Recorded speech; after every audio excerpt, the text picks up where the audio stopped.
मैं कई बार आपको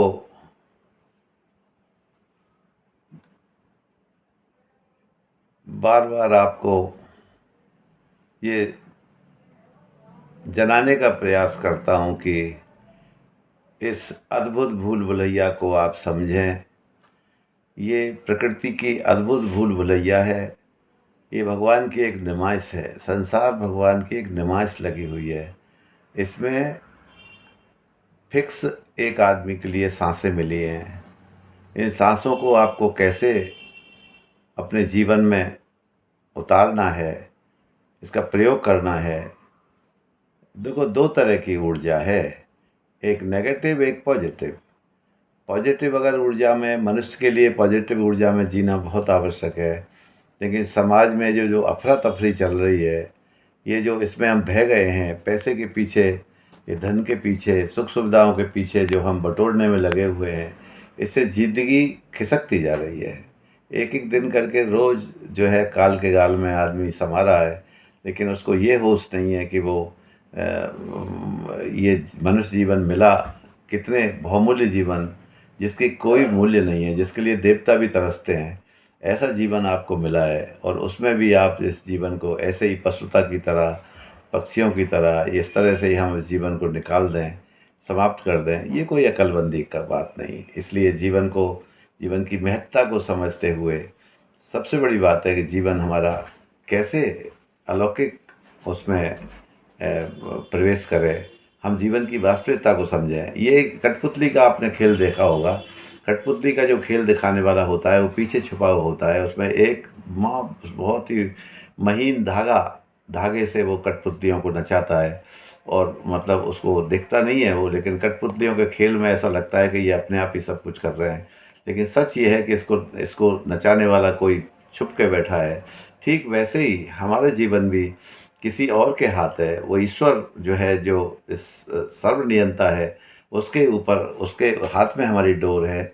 और हम अपने खुद के मालिक इसी बात से हैं कि हम कर्म करने में स्वतंत्र हैं। फल के लिए हमारे हमारे पास कोई जगह नहीं है।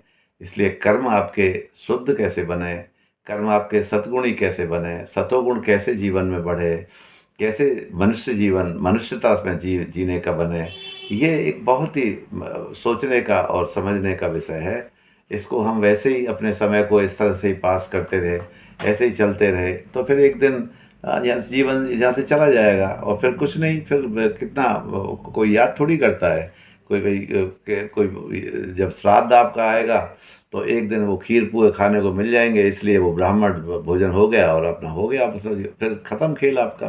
तो लेकिन जो कर्म की पोटली आपके साथ जाएगी, वो कर्म आपके कैसे हों, वो सत्कर्म कैसे हों आपके जीवन में, पुण्य कैसे हो, दान कैसे हो, दूसरों से व्यवहार कैसा हो, ये आपका जीवन प्रसाद बने। मैं अभी पिछले उसमें भी आपको कह रहा था कि जीवन प्रसाद बनाने के लिए सबसे पहले इन इंद्रियों के आहार को हमको रोकना पड़ेगा। इंद्रियों के आहार को हमें सुधारना पड़ेगा। हम कैसे बोल रहे हैं, हम कैसे सुन रहे हैं, हम क्या खा रहे हैं, हम क्या सूंघ रहे हैं, हम क्या मतलब ये कर रहे हैं, ये पांचों इंद्रियों का जो आहार है, इससे शुरू करके आप अपने जीवन को मनुष्यता में लाएं। और धीरे धीरे जीवन के एक जो ये जो भूल भुलैया है, इसको समझने का प्रयास करें कि समय बहुत कम है हमारे पास, ज़्यादा समय नहीं है। अब इसमें आप जो बो जाओगे वो आप काटोगे। तो इसलिए आप ये अच्छा, अगर आप शुभ सत्कर्म, अगर आप इसकी ओर मुड़ गए, तो निश्चित आपसे ये लोग भी आपका शुभ होगा और परलोक भी आपका अगला। क्योंकि मनुष्य पुनरावृत्ति, पुनर्जन्म तो है, ये तो आप मान के चलो। आप ये मत समझ लेना कि ये जन्म यही के यही खत्म हो गया, अगला जन्म भी इसी जन्म के ऊपर टिका हुआ है। अब ईश्वर कहता है, ईश्वर ये साफ साफ बोलते हैं बिल्कुल गीता में भी, कि मैं कुछ नहीं करता, तू जो बो के जा रहा है, जो तू यहाँ से लेके जा रहा है, जो बटोर के जा रहा है कर्मों की पोटली, उससे ही तेरा तय होगा अगला जीवन। तो जब अगर यही तय हो गया, तो फिर हम कुकर्मों की तरफ, गलत कामों की तरफ, गलत आहारों की तरफ, गलत श्रवण की तरफ हम क्यों जाएं। और इसके लिए मेरा तो निवेदन आपसे यही है कि आप अपने आहार ठीक करें, आप अपना आचार विचार ठीक करें, आप धीरे धीरे धीरे धीरे अपनी तरफ मुड़ें, खुद की तरफ। इतना शोर है अंदर, इतना इतना शोर हो रहा है, एक आदमी 200 की स्पीड से भाग रहा है, 400 की स्पीड से भाग रहा है भीतर ही भीतर, लेकिन उसको चैन नहीं मिल रहा है। इसके पीछे सबसे बड़ा कारण ये है कि हम कामनाओं का पिटारा लेकर के और हम ये घूम रहे हैं। लेकिन सच बात तो ये है कि मिलेगा तो वही जो आप पिछले जन्म में जो करके आए हो, वही भाग्य बनता है इस जन्म का। और उसमें आपको धीरे धीरे धीरे धीरे धीरे धीरे और जोड़ के सत्कर्मों की पोटली में और जोड़ करके और जोड़ करके इस सत्कर्म की पोटली को और थोड़ा भारी करें, जिससे ये जीवन भी आपका सुखी हो। जीवन में इस संसार में किसी को भी धन से उसको भी सुख नहीं मिला, ये मान के चलो। जिसमें जो जो अब आप यही देख लो कि जितने भी धनपति हैं इस संसार में, उनकी किसी की समाधि नहीं बनी, किसी की समाधि पे फूल माला नहीं चढ़े, लेकिन एक झोंपड़ी में रहने वाले संत का, जिसके पास शाम का सुबह का ये पता नहीं है उसको आज आज उसको भोजन, आज उसको प्रसाद मिलेगा कि नहीं मिलेगा, वो आज भी पूज रहा है वो। इसके पीछे कारण यही है कि सुख हमारे भीतर ही है, आनंद हमारे भीतर ही है। और हम भीतर अपना आत्मचिंतन कर नहीं रहे हैं, हम दूसरों को देख देख के दूसरे बटोरने में लगे हुए हैं। ऐसा कर लूँ, वैसा कर लूँ, ये ले लूँ, वो ले लूँ, ऐसा हो जाऊँ, वैसा हो जाऊँ, ये सब ये कोई आपका कोई यात्रा में ठीक से वो नहीं है आपका निर्णय। आप अपने जीवन को अपनी तरफ से तय करें, मुझे कैसे जीवन जीना है। और अगर जीवन आपका प्रसाद बन गया तो सच मानना, आप पहले आहार से शुरू करें और दूसरा आप कथा, सत्संग, भागवत, अपने ग्रंथ जो हैं रामायण, इनको थोड़ा सा अपने जीवन में उतारेंगे तो निश्चित रूप से आपको जीवन में जीवन का महत्व समझ में आएगा कि जीवन में कैसे कैसे लोग जी के गए हैं। इसलिए मेरा निवेदन तो आपसे यही है कि आप जितना सतोगुणी हो सको, और ये आहार से होगा आपका।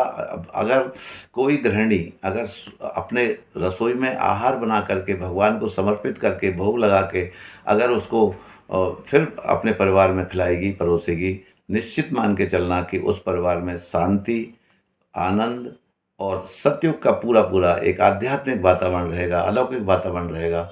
और जो बगैर नहाए धोए, बगैर इसके ही, बगैर भाव से ही आपने अगर भोजन बनाया है और आपने भी बगैर भाव से ही खाया है, तो निश्चित मान के चलना वो अंग नहीं लगेगा और फिर आपकी वही तामसी वृत्ति आपकी बनेगी। इसलिए मैं तो यही कहता हूँ कि जितना जीवन में हो सके उतना प्रसाद बनाएं जीवन को, इंद्रियों के आहार को भगवान का प्रसाद मानें और इसको धीरे धीरे धीरे धीरे भगवान की तरफ मोड़ें, आध्यात्म की तरफ मोड़ें।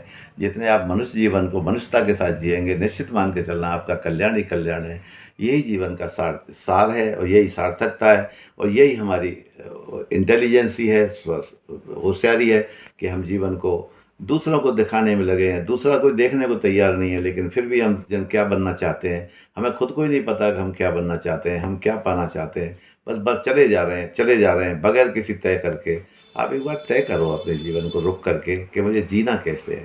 और जब आप जीवन तय हो जाएगा आपका, तो निश्चित रूप से आपके नियम भी आएंगे, संयम भी आएगा, धीरे धीरे भक्ति भी आएगी, फिर ज्ञान भी आएगा। फिर ये भीतर ही छुपा हुआ है ज्ञान, ये बाहर नहीं है, ये भीतर ही। आप जैसे कथा भागवत और इस तरह सुनोगे, आप आहार शुद्ध करोगे, तो निश्चित मान के चलना कि आपका जीवन एक सुख में होगा, आनंद में होगा और जीवन की सार्थकता होगी। यही मेरा आपसे निवेदन है कि आप जितना हो सके अपने आत्मचिंतन में लगें और एक नियम तय करें कि भाई हमें सुबह ब्रह्म मुहूर्त में उठ करके, सुबह उठ करके हमें भगवान नहा धो के भगवान का 10 मिनट, 20 मिनट, आधा घंटा, 1 घंटा, जितना आपकी सामर्थ्य हो आप शुरुआत करें। धीरे धीरे उसको अभ्यास के द्वारा बढ़ाएं और धीरे धीरे फिर जो है भगवान की सेवा, पूजा, जो भी आपको ऐसे करना है वो सब धीरे धीरे अपने जीवन में प्रवेश कराएं।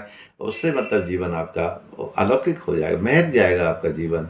आप संतुष्ट हो जाएंगे। संतोषी अगर संतोष धन मिल गया आपको, तो सारे धन दूध समान होते हैं। इसलिए संतोष प्राप्त करने के लिए आपको थोड़ा सा तप तो करना पड़ेगा और इसको समझना पड़ेगा जीवन को।